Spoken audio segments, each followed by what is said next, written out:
of the Balochistan Liberation Army has now issued another warning, saying that they will eliminate more hostages, saying that there is no seriousness by Pakistan when it comes to prisoner exchange. However, when it comes to the rescue operations, what is being said that is underway. But let's give you a quick background as to why Pakistan and BLA have had a tumultuous past. To say when it comes to these insurgency efforts that first started way back in 1948, just after gaining independence from British Empire and after the King of Kalat agreed to the annexation of Balochistan into West Pakistan, Balochis have long felt neglected by the Pakistani government. They claim that Balochistan does not get proper attention in terms of development, nor they are properly represented politically. There are many who support the secession of Balochistan also from Pakistan, and what these BLA fighters that have been doing of late as far as to gain attention of the Pakistani authorities. There has been several killings in the last several decades that have also taken place. Some of the passengers who have rescued from these Pakistani insurgents who attacked the train in southwestern Balochistan province, they have been receiving medical treatment, and they have been coming out to say exactly describing what had happened at the moment of the attack when the BLA fighters used RPGs and guns to attack the train when it passed through a tunnel. लाचर लगा इसको engine को जा रहे थे लाचर लगा तो धूलिया हो गया फिर फायरिंग शुरू हो गया फायरिंग था फिर लांचर थे ऐसे धमाके थे कि बस अल्लाह ने बचा दिया मगर ये है कि हम बुढ़ी को उतारा सबको उतारा नीचे बोला उतरो नहीं तो गोलियां मारेंगे उतर गया नीचे फिर हमको देखा बोलो बस तुम Where Major General Siwach is connected with us. Sir, looking at the history of Balochistan, the BLA, and also when it comes to the Pakistani authorities, there have been hundreds of people who have died fighting when it comes to Balochistan. However, Pakistani army and Pakistani authorities, now they say that they have undertaken this rescue operation, and several of the BLA fighters have also been killed. However, the hostage situation still remains.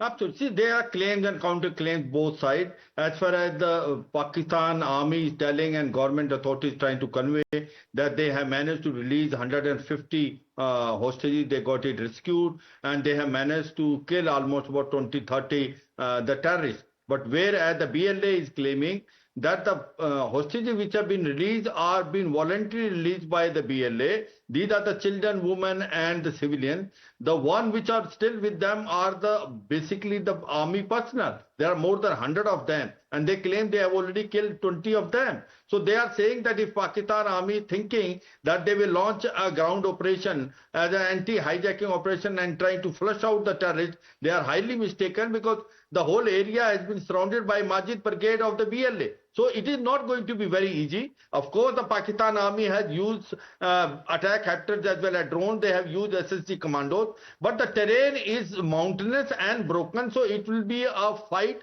where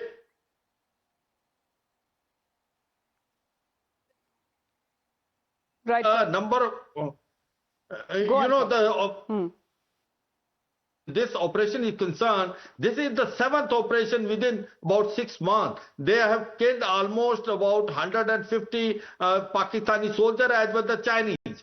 So the point today which is coming is, the way the situation is panning out, I don't think Pakistan government has a much choice if they want to get all these hostages released, because they have given a BLA has given ultimatum within 48 hours, release all the political prisoners as well as also those youth which were missing from their home. So the point today is that why this problem has started in Balochistan, because Balochistan is being exploited by Pakistan. They have forcibly annexed it in 1948. It is rich in mineral resources, but it is the poorest province of Pakistan, because cobalt, zinc, copper, it has been exploited by Pakistan, and with China-Pakistan economic corridor coming, it is now being exploited even by the China. The Gwadar port which is being made, where the civilians used to go for fishing, they can't go there because there is a naval port which has come. And by the way, that as far as Gwadar port is concerned, it was part of Oman. In 1958, Pakistan has bought it. So the point today is,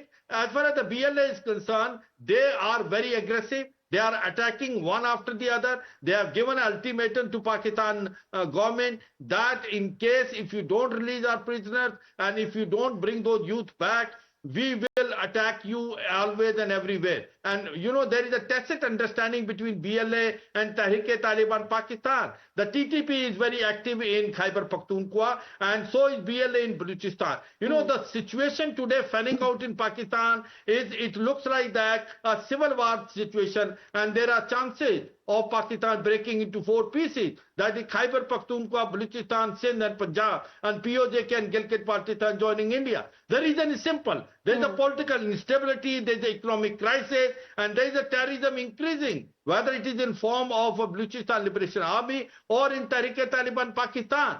So Pakistan has to look inside it. Pakistan has exploited Balochistan for too long, and the BLA is not going to accept it. I think that is the bottom line, and they must understand it, that enough is enough. The BLA will attack Pakistan army, which it hurts the maximum. Well, the Pakistan army involvement is something that the BLA doesn't want as of now, saying that if there is no compliance, then all of the hostages would be killed. How serious would be the situation there? In a way, can we say, sir, that this is something that has, you know, come to bite Pakistan back, because they were hovering when it comes to snakes in their backyard, and this is something that has now come back to them as far as providing safe havens to terrorists, and of course when it comes to such kind of strained relations that they too have with Pakistan on their other side of the border. On Absolutely. Afghanistan, yes. Very, very well said. You see, as Hillary Clinton, when she came in 2013 as a Secretary of State in Pakistan, she told them that if you have got snakes in your courtyard and you think that they will only bite your neighbors, one day they will bite you. So therefore, the Pakistan is now considering itself a victim of terrorism. The terrorism has been created by Pakistan itself. This Tehreek-e-Taliban Pakistan is not a creation from God. It has been creation by Pakistan itself. So the point is that Pakistan is still not mending its ways. It is differentiating between good and bad terrorists. The terrorists which it sent toward India, like Lashkar-e-Toba, Jaish-e-Mohammed, it called them a good terrorist. And it is giving them basically century, training them, motivating them, aiding them, and trying to push in India. And terrorists like Tehreek-e-Taliban Pakistan and also BLA, which we call them a freedom fighter, they call them a bad terrorist. So till the time they stop, they do not differentiate between bad and good terrorists. If they will not stop differentiating, they cannot fight against terrorism. And that is the problem of Pakistan. Out of 100 international terrorists as on today, 80 has a roots oblique belong to Pakistan. Pakistan was put 4 times in financial action task force, grey list for money laundering, terrorist funding. So I am only saying Pakistan has to mend its ways, and this Balochistan crisis. Well, this decades-long insurgency there has come to bite back Pakistan, and how, as far as when it comes to the BLA, which has been deemed as a terror organization by Pakistan and several other countries. Now we don't know exactly when it comes to the hostage situation. However, the ultimatum that has now been issued by the BLA to the Pakistani authorities. Thank you very much, sir, for joining us here on the broadcast with your